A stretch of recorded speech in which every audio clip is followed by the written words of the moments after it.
over-leveraged US housing bubble peaked in late 2006 and then literally burst during 2007, triggering the financial crisis as a consequence of the subprime mortgage debacle that was magnified globally via toxic mortgage-backed securities that threatened financial Armageddon, which prompted unlimited taxpayer bailouts.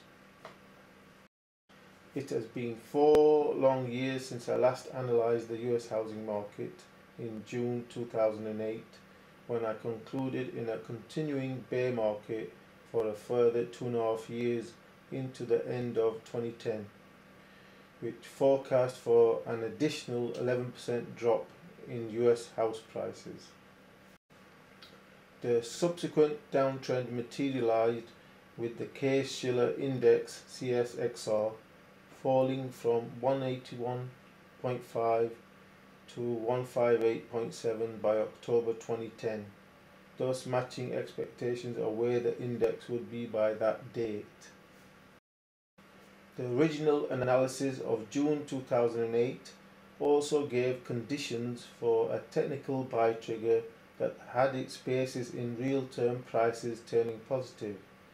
That we will come back to later in this analysis to see if a buy trigger has actually taken place. The governments of the world have only ever had one answer to the debt crisis, which is to print money and monetize debt. The next phase of which is what I call the quantum of quantitative easing. Our central banks are effectively cancelling government debt as they return interest paid on the debt back to the government. This spiral acts as an accelerant upon what is an exponential inflation megatrend. The US Fed announced $40 billion per month of QE4 forever in September 2012 to buy mortgage-backed securities, which was further supplemented by $45 billion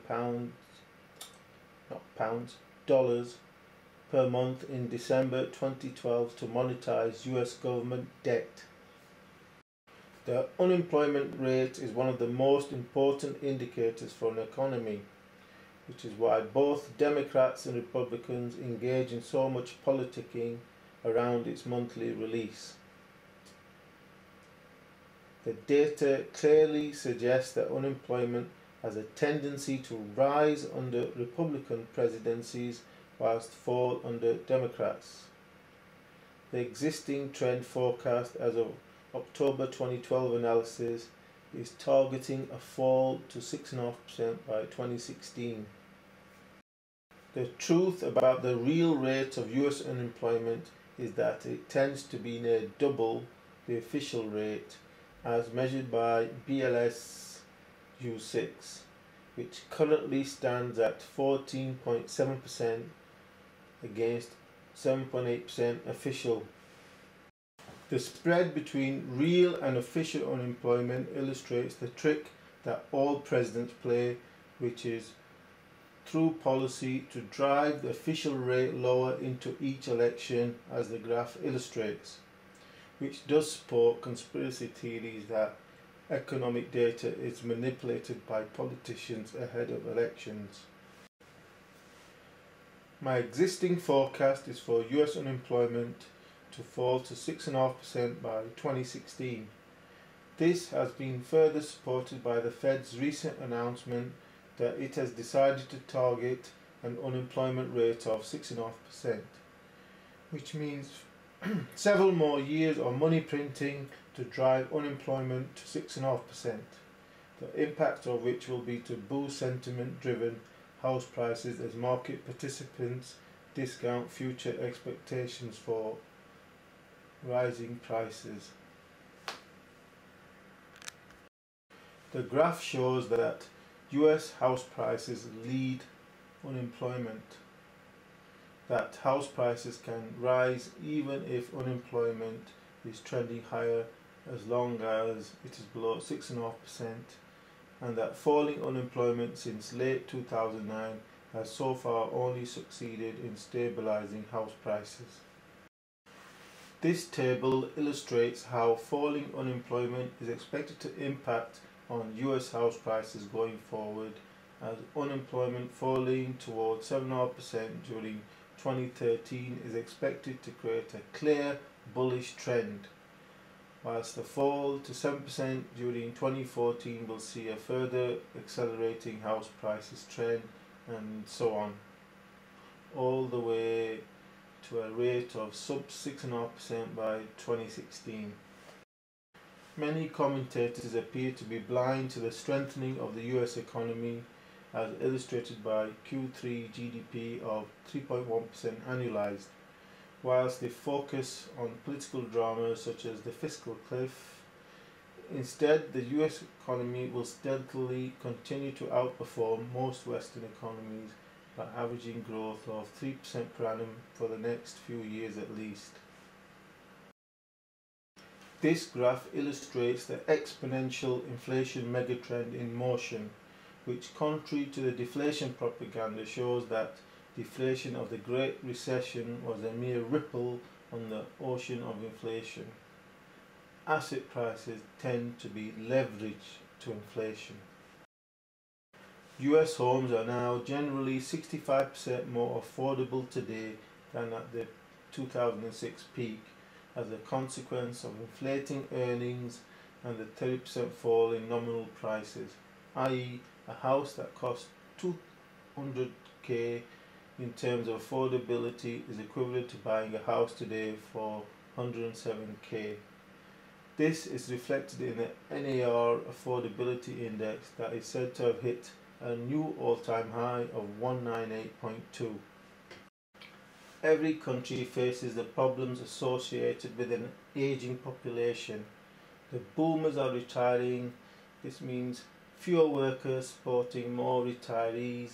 However, many analysts are mistakenly calling the US as the next Japan, because whilst Japan's population is expected to fall by 30% over the next 40 years, the US population is expected to increase by 30% over the same time frame, which will mean lots of demand for more new houses to be built.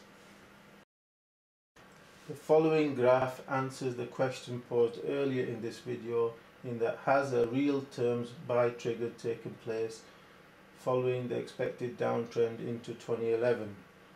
The embryonic bull market of 2012 has triggered a buy signal as of the last Case-Shiller data released on 26 December for October 2012. US housing market momentum has swung between an extreme of plus 20% ahead of the peak and minus 20% ahead of the low. Subsequent actions of plus minus 5% have sought to further dissipate volatility that sets the scene for a normalization of momentum over the coming years towards a range of between plus 8% to plus 12% per annum. My forecast conclusion is for US house prices to experience an accelerating trend over the coming years, as each year's percentage gain prompts higher gains in the following year as a consequence of ever improving market sentiment that will lead all the way to the next bubble, which is many years from now. Therefore, my forecast conclusion is for the embryonic bull market of 2012 to morph into a real terms bull market of 2013, where each year builds on the preceding year's momentum all the way towards an average price gain of over 30% by 2016. This translates into a precise forecast for the Case-Shiller CXSR index to rise from the most recently released data of 158.8 released in December 2012 for October 2012 to target a rise to 207 by early 2016, or a gain of 30.4%. There are several potential ways to play the unfolding housing bull market, the lowest risk of which is to buy a house to live in.